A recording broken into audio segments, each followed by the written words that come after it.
Hey y'all, I'm Danielle. And I'm Sarah. And we're not sure if you guys know, but March is Women's Month. Yes, it is. So what we're going to do today is talk to you guys about some of the women that inspire us. And some of the women that have been very influential in terms of the women in menswear game. So over time, women have started this game from an early time as far as 1920s on. Yeah. So you want to start with who? Sure.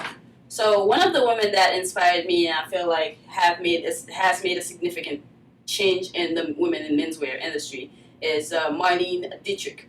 So she was an actress, a German actress, and in 1932, when she attended her movie premiere, I believe the name of the movie was The Sign of the Cross. Yeah, I've heard of that. Yeah? Yeah. So she wore a tuxedo, like a full-on tuxedo, like shirt, I believe a bow tie. Like she went all out with a hat even. Wow. So it was just like, it was really, really incredible. And that actually created a lot of controversy.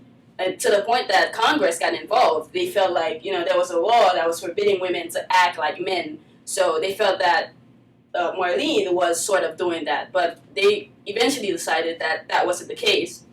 But that just led on to a whole movement. Women just started wearing trousers everywhere. Of course, it was already something that was going on in Paris, but in the United States, it was something very new. And she was definitely at the forefront of that movement. Wow, that's awesome. Yeah. I'm going to make a great big jump in time to the people that inspired me. It actually was Left Eye. Yeah. Not sure if you're not familiar with TLC. Right. TLC, Crazy Sexy Cool Waterfalls. You guys remember all those songs. All right.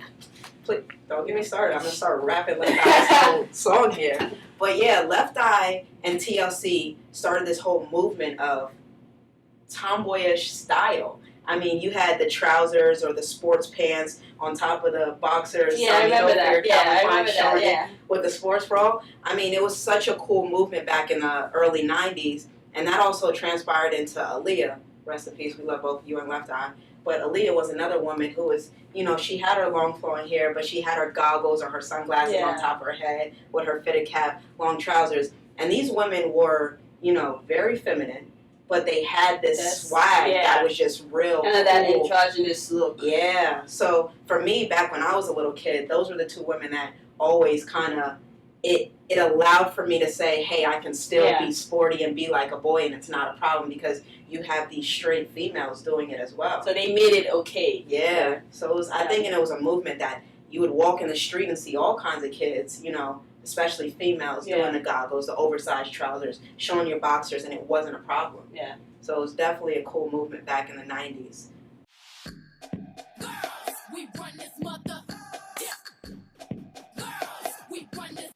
So now to take you guys all the way back in time and give you a whole timeline of women. From the 1920s on? You kick it off with Chanel, who was rocking the boyfriend style in the 1920s.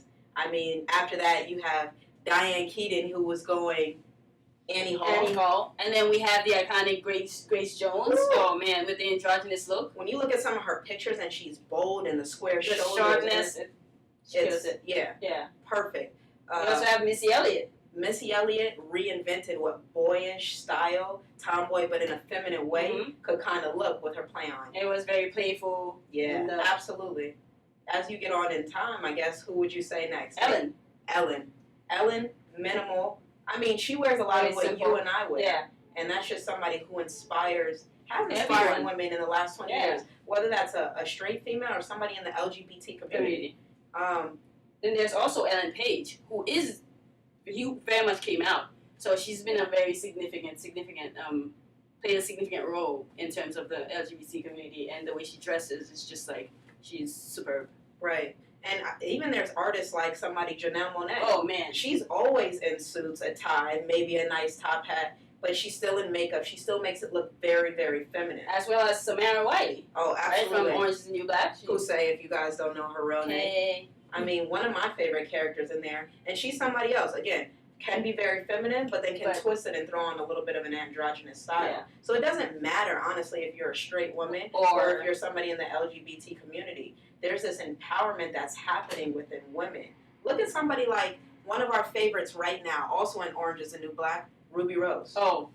She is, I think, almost changing another game as far as androgyny goes. Exactly. But it's still this sex appeal that still makes her look very feminine. Mm-hmm. A lot of her photographs. So, I mean, the list can go on and on. We don't want to give you guys everybody. Yeah. Kristen Stewart. I'm sorry, I'm going to keep naming names here. But there's just so many women that really empower us. And we just wanted to give you an idea of basically how history has affected and evolved throughout, time.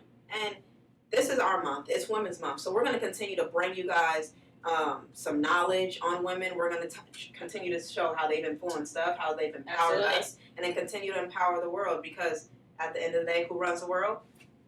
Girls. But be sure to continue to follow us, guys, on Instagram. That's Dapper Gents, DAPHER Gents. Subscribe to our channel. Like us. And leave a comment if you feel like, we've inspired you, or if we've passed on our knowledge to you. Let us know.